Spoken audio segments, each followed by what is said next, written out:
नमस्कार, स्वागत है आपका प्रॉपर्टी प्लस के इस फेस्टिव स्पेशल एपिसोड में। दिवाली के मौके पर हर तरफ रौनक ही रौनक है, बाजार गुलजार हैं। जाहिर है प्रॉपर्टी मार्केट में भी बहार है, ढेर सारे ऑफर्स हैं। घर खरीदार हों या डेवलपर्स, हर कोई त्योहारी सीजन का बड़ी ही बेसब्री से इंतजार करता है। तो आज के इस शो में जानेंगे कि इस दिवाली प्रॉपर्टी मार्केट में किस तरह का ट्रेंड देखने को मिल रहा है, डेवलपर्स क्या लक्ष्य और रणनीति लेकर चल रहे हैं, कौन से फैक्टर्स हैं जो रियल्टी सेक्टर को सपोर्ट कर रहे हैं, आगे कैसा मूड माहौल बनता दिख रहा है। बहुत ही खास चर्चा होने वाली है। हमारे साथ कुछ इंडस्ट्री एक्सपर्ट हैं, उनसे आपका परिचय कराते हैं। हमारे साथ हैं अमित गोयनका, एमडी नेसेस फाइनेंस, अखिल गुप्ता हमारे साथ हैं, को फाउंडर एंड सीपीटीओ नोब्रोकर.com, और आदित्य कुशवाहा हमारे साथ हैं, CEO and director Axis e corp. तो अमित जी, आदित्य जी और अखिल जी, आपका बहुत शुक्रिया हमारे साथ जुड़ने के लिए। सबसे पहले अमित गोयनका सर, आपके पास आएंगे।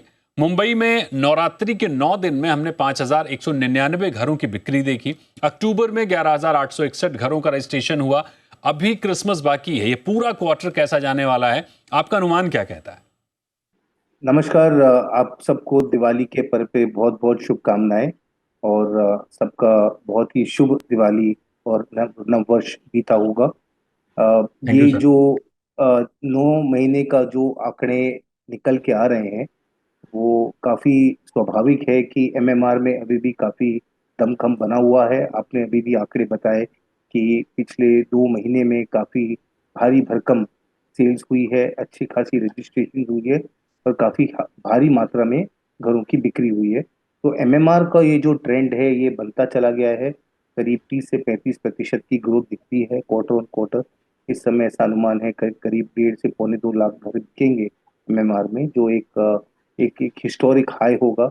इतने शायद कभी घर बिके नहीं है एमएमआर में। तो ये मुझे लगता है ये बना हुआ है, ये एक थोड़ा सा सेंटिमेंट पॉजिटिव मुंबई में।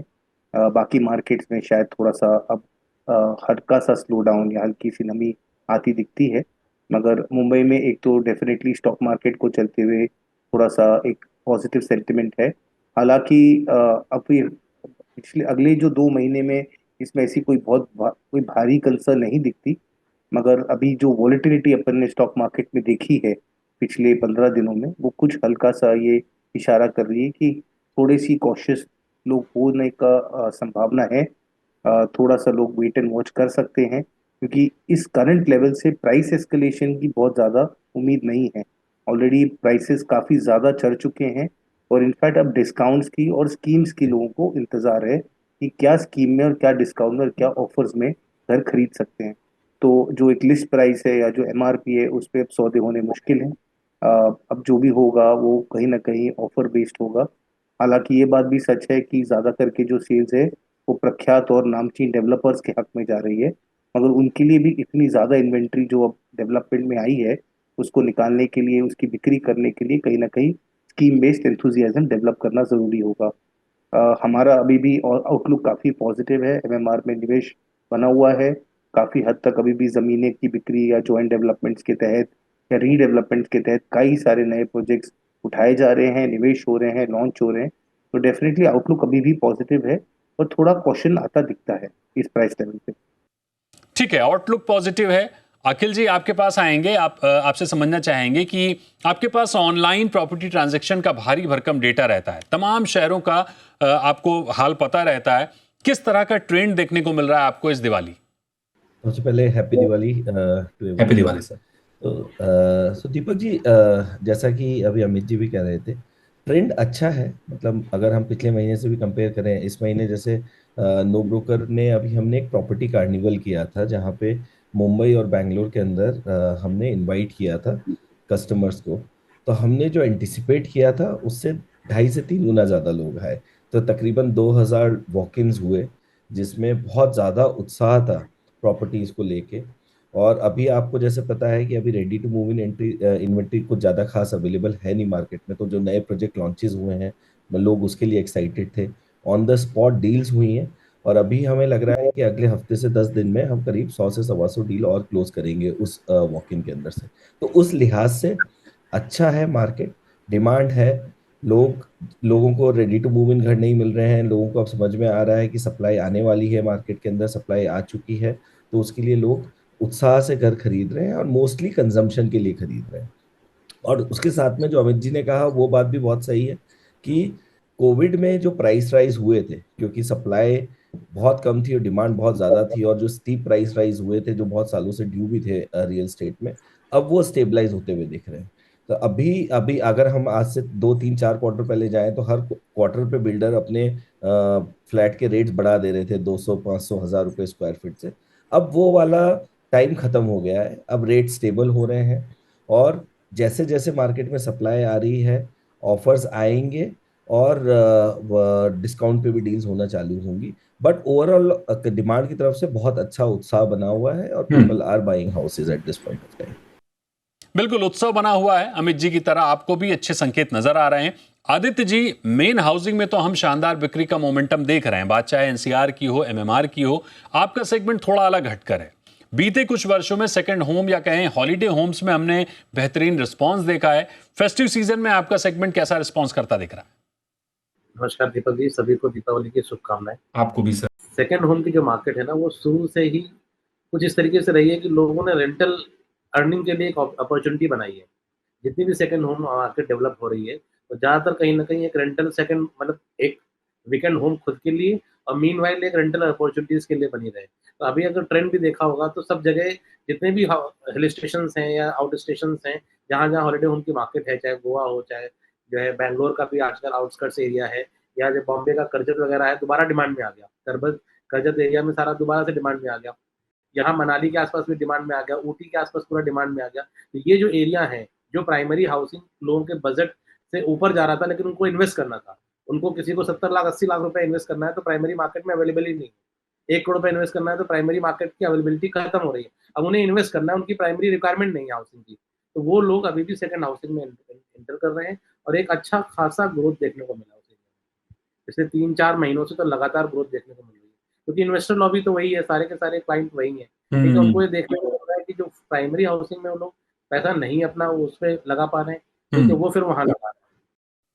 बिल्कुल, ये अहम बात कही आपने। निवेश को लेकर भी प्रॉपर्टी मार्केट में एक अलग तरह का ट्रेंड दिख रहा है। इसी सवाल पर अमित सर आपसे समझना चाहेंगे। निवेश के लिहाज से हमने देखा कि दुबई की तमाम कंपनियां, यूरोप की तमाम कंपनियां भारत में रोड शो कर रही हैं।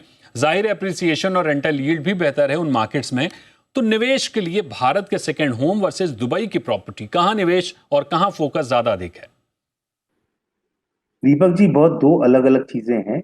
जहां तक विदेशी प्रॉपर्टीज का सवाल है तो बहुत ही चुनिंदा लोग हैं जो विदेशी प्रॉपर्टीज में रुचि रखते हैं, और या तो अपनी रेसिडेंसी या सिटीजनशिप के महज से भी उन कंट्रियों में इन्वेस्ट करते हैं, बिकॉज वहाँ पे कुछ मुद्रा प्रॉपर्टी में लगाने पर वहाँ की रेसिडेंसी या सिटीजनशिप हासिल होती है। पर ये बहुत ही कम और चुनिंदा लोग हैं।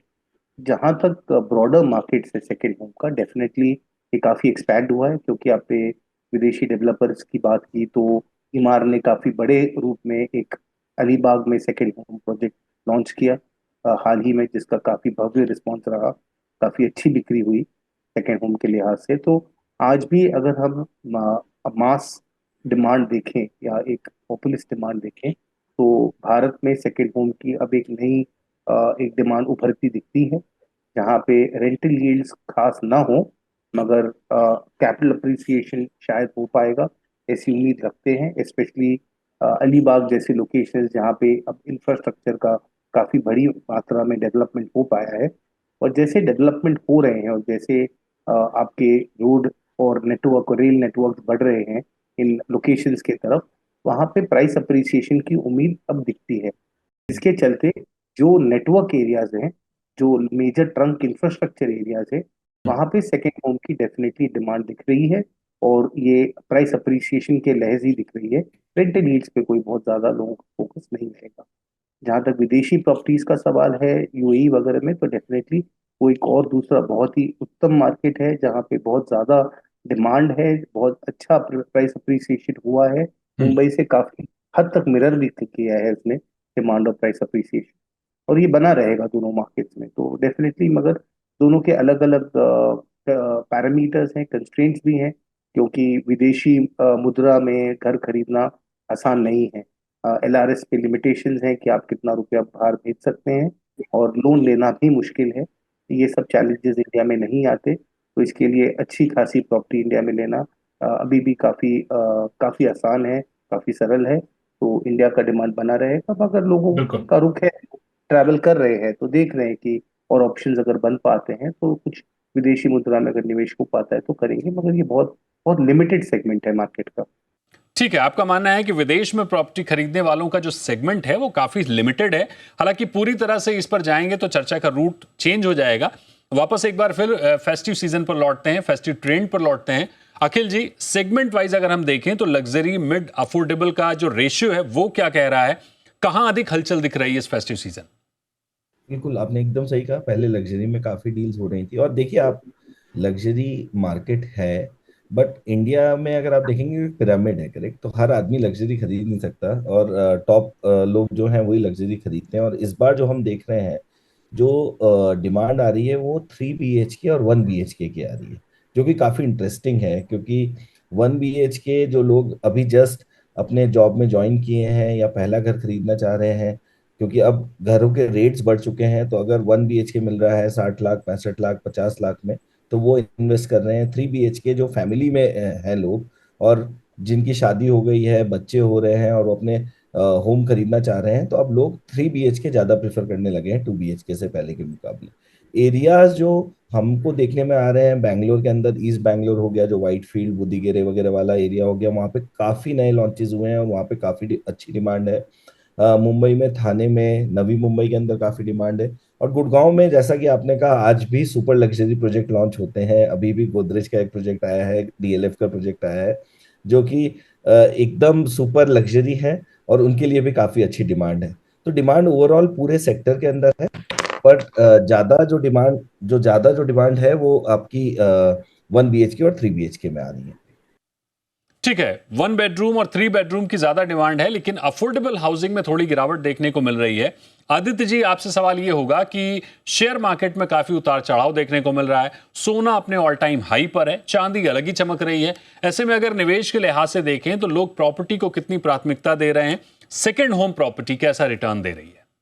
तो जी, सेकंड होम में जो प्रॉपर्टी का एप्रिसिएशन आया है, एप्रिसिएशन तो प्राइमरी और सेकेंडरी दोनों हाउसिंग में आया है, ठीक है, और ओवरऑल सब जगह पे एप्रिसिएशन आया है। इसकी वजह से सेकंड होम में अब जो है, जो पहले सेकंड होम में सुपर लग्जरी सेगमेंट था, उससे हटके अभी सेकंड होम में जो अफोर्डेबल सेगमेंट है, मतलब लोग अगर विला नहीं खरीद पा रहे तो प्लॉट खरीद रहे हैं, प्लॉट और विला का मिक्सचर नहीं खरीद पा रहे तो स्टूडियो खरीद रहे हैं, जैसे अभी अखिल जी कह रहे थे।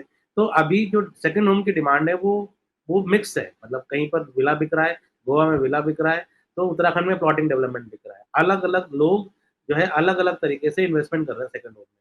अब जो बॉम्बे के आसपास का एरिया है, ठीक है, वहां पर पहले प्लॉटिंग चल रहा था, अब इस समय विला कॉन्सेप्ट चल रहा है, वहां पर लोग विला खरीद रहे हैं क्योंकि उनको लगता है बना बनाया प्रोडक्ट मिल जाए, और विला के प्रोजेक्ट भी आ रहे हैं, लगातार प्रोजेक्ट्स आ रहे हैं।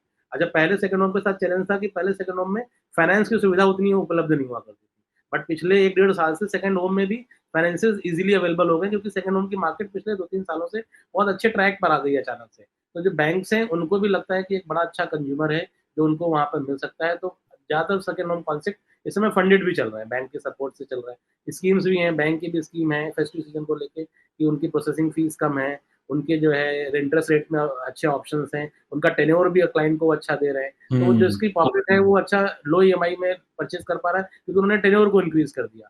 तो इस तरीके से पिछले 2-2.5 साल से सेकंड होम की मार्केट रफ्तार में चल रही थी, और पिछले 6-7 महीने से तो जो एप्रिसिएशन की वजह से सेकंड होम मार्केट और ग्रोन अप हो गई। दीपक जी, तो इसमें अगर आप रिटर्न्स की बात करें तो आपने स्टॉक्स, गोल्ड, सिल्वर और प्रॉपर्टी की बात की है। तो इसमें अगर इसको हम स्टॉक से नहीं कंपेयर करें, because generally stock short term और अपॉर्चुनिस्टिक इन्वेस्टमेंट होता है, हम एसआईपी की बात नहीं कर रहे। और ऑफ कोर्स स्टॉक मार्केट्स ने जो रिटर्न्स दिए हैं पिछले साल भर में, वो कोई भी एसेट क्लास को बीट करना इस समय इम्पॉसिबल है।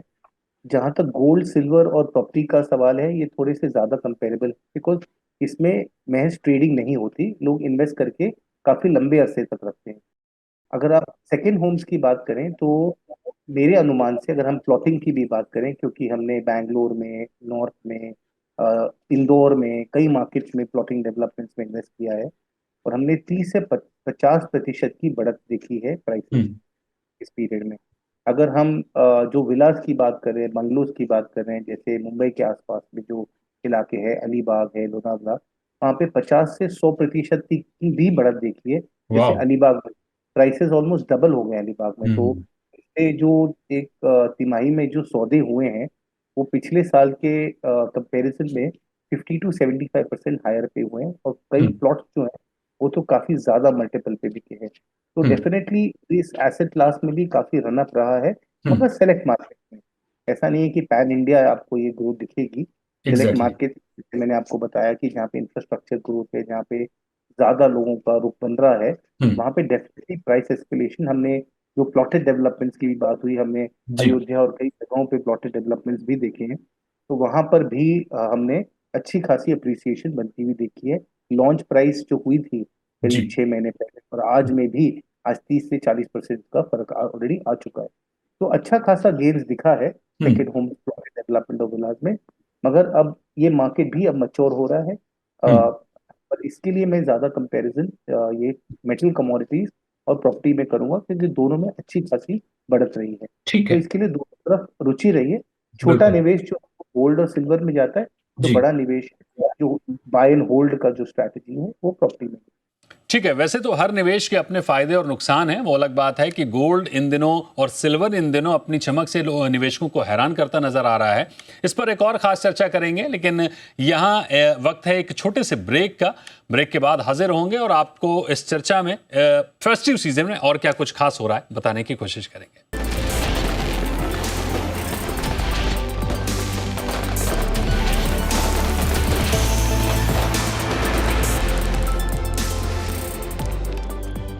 Welcome back. आप देख रहे हैं property plus Diwali special. Property जगत से कई मेहमान हमारे साथ जुड़े हैं। अमित सर, एक बार फिर आपके पास लौटेंगे। बड़ा सवाल यह है कि 10 बार से एमपीसी ने ब्याज दरें स्थिर रखी हैं। फेस्टिव सीजन में ऑफर्स भी मिल जाते हैं घरों की बिक्री के लिए, और कहां से ट्रिगर मिलता दिख रहा है आपको?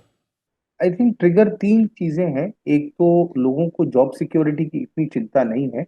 आईटी सेक्टर में बीच में थोड़ी सी नमी थी, अब काफी हद तक वापस से आईटी सेक्टर का रिवाइवल देख रहे हैं। जॉब लॉसेस और जॉब कट्स इतने हैं नहीं, और ओवरऑल जॉब सिनारियो जो है वो काफी स्टेबल है। तो जो आप अगर इसका आंकड़ा देखें, टोटल इनकम और per capita income from salaries, वो पिछले 12 महीनों में नहीं तो 15 से 20% फाइनेंशियल सर्विसेज, आईटी और रिलेटेड सेक्टर्स में बढ़ी है। ओवरऑल जो जीडीपी ग्रोथ बना हुआ है वो कई सेक्टर्स में काफी अभी भी अच्छा है, और प्रॉफिट और अर्निंग्स भी ठीक ठाक रही हैं। तो लास्ट क्वार्टर की अर्निंग्स थोड़ी वीक थी, मगर पिछले 9 महीने की अर्निंग्स उससे पहले काफी स्ट्रांग रही हैं। तो अर्निंग्स ग्रोथ और सैलरी इनकम के चलते आई थिंक ये फाइनली निवेश वापस से प्रॉपर्टी में जा रहा है। उसके अलावा जो एक जो फाइनेंशियल गेन्स रहे हैं, आज अगर आपने देखा होगा तो जितना amount of domestic capital stock market में लगा है, स्टॉक मार्केट संभला हुआ है because F I I exit कर रहे हैं, मगर वहीं पे डोमेस्टिक इन्वेस्टर्स वो उसको रिप्लेस कर रहे हैं। करेक्ट। तो जो प्रॉफिट बुकिंग हो रही है और जो डोमेस्टिक इन्वेस्टमेंट हो रहे हैं, उसका काफी बड़ा बड़ा जो फायदा है कैपिटल गेन्स का, वो प्रॉपर्टी में लगना अनिवार्य है, बिकॉज सबसे ज्यादा टैक्स सेविंग्स वही है। तो इसके लिए मुंबई मार्केट इसके लिए तेज है बिकॉज स्टॉक मार्केट की गेन्स अच्छे खासे हैं। बैंगलोर एग्जैक्ट। मार्केट अभी भी अच्छा है बिकॉज वहां पे भी अच्छी खासी आईटी की प्रॉफिट्स है, और ईसॉप्स का लोगों ने मोनेटाइज किया है। कई कंपनीज लिस्ट भी हुई हैं। ऐसा ही हाल हमने कुछ हद तक एनसीआर में भी देखा है। और जो लोगों ने अपने प्रॉपर्टीज प्रॉफिट पे बेच के वहां पे एनसीआर में ज्यादा करके ये दिख रहा है कि जो पुरानी कोठियां पुराने घर वो बेच के आज के मार्केट में वो नई प्रॉपर्टीज में निवेश हो रहा है। तो नेट कंजम्पशन थोड़ा कम है, ग्रॉस कंजम्पशन काफी हाई है एनसीआर में। Okay. Where is gross consumption Mumbai Bangalore में काफी हाई है। नेट कंजम्पशन में ज्यादा फर्क नहीं पड़ रहा है। तो ठीक। डेफिनेटली ये तीन फैक्टर्स है, एक तो इकोनॉमिक ग्रोथ, जी। जॉब सिक्योरिटी और जी। Income from stock market and investment. ये ठीक तीनों है। ड्राइवर्स जो है वो एस्पिरेशंस को फ्यूल कर रहे हैं कि हम अपना नया घर ले सकते अखिल जी, एक अंतिम सवाल आपसे लेंगे। बड़े शहरों की तो हमने बात कर ली, लेकिन छोटे शहरों के प्रॉपर्टी मार्केट का हाल क्या है? टीयर 2 शहरों में फेस्टिव सीजन में घरों की जो बिक्री है उसका ट्रेंड कैसा देखने को मिल रहा है? टीयर टू सिटीज में भी डिमांड है। उतना हम लोग ज्यादा टीयर टू सिटीज में अभी है नहीं, बट जो हमें डेटा दिख रहा है, जो हम डेटा तो हम पूरे इंडिया का लेते हैं, उसमें टीयर टू सिटीज में भी डिमांड दिख रही है। बट ज्यादा तो अर्बनाइजेशन है, तो बड़ी जो सिटीज हैं मुंबई, बैंगलोर, चेन्नई, पुणे, हैदराबाद और अपना एनसीआर रीजन हो गया, इसमें जैसी आग लगी हुई है प्रॉपर्टी के अंदर, उस टाइप का टीयर 2 सिटीज में नहीं है।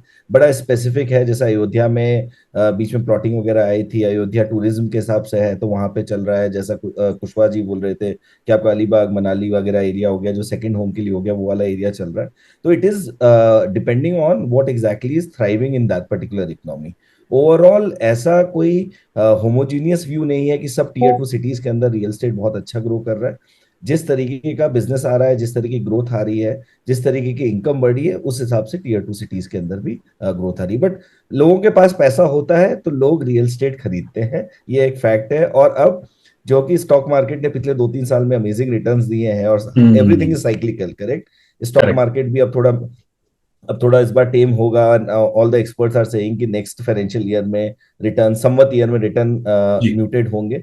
तो जैसे ही होता है तो लोग पैसा निकालेंगे, बुक करेंगे, और फिर उसके डेफिनेटली। बाद ऑल्टरनेट इन्वेस्टमेंट देखेंगे, and money will come to real estate eventually. बिल्कुल, जिस तरह से बड़े शहरों में घरों की बिक्री में आग लगी हुई है, वैसा ट्रेंड छोटे शहरों में तो नहीं है, लेकिन डिमांड बनी हुई है। कुछ खास टीयर 2 शहरों में ज्यादा मांग है।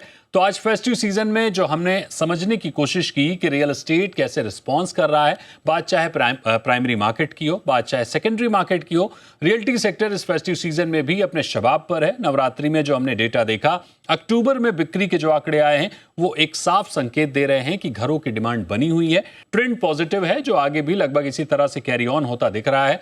प्रॉपर्टी एक्सपर्ट बुलिश हैं, तमाम फैक्टर्स हैं जिनसे रियल्टी सेक्टर को सहारा मिल रहा है। लेकिन सबसे जरूरी बात जो हम आपको हर बार कहते हैं, फेस्टिव सीजन अपनी जगह है, ऑफर्स अपनी जगह हैं। कहीं भी किसी भी डेवलपर्स के प्रोजेक्ट में या प्रॉपर्टी में निवेश से पहले खूब जांच पड़ताल करें, तभी निवेश करें। अमित जी, अखिल जी, आदित्य जी, आप सभी का हमारे साथ जुड़ने के लिए बहुत बहुत शुक्रिया। दर्शकों को मार्केट का मूड माहौल बताने के लिए बहुत बहुत शुक्रिया। प्रॉपर्टी प्लस के इस दिवाली स्पेशल एपिसोड में फिलहाल इतना ही। आप सभी को जी बिजनेस और प्रॉपर्टी प्लस की टीम की ओर से दिवाली की शुभकामनाएं।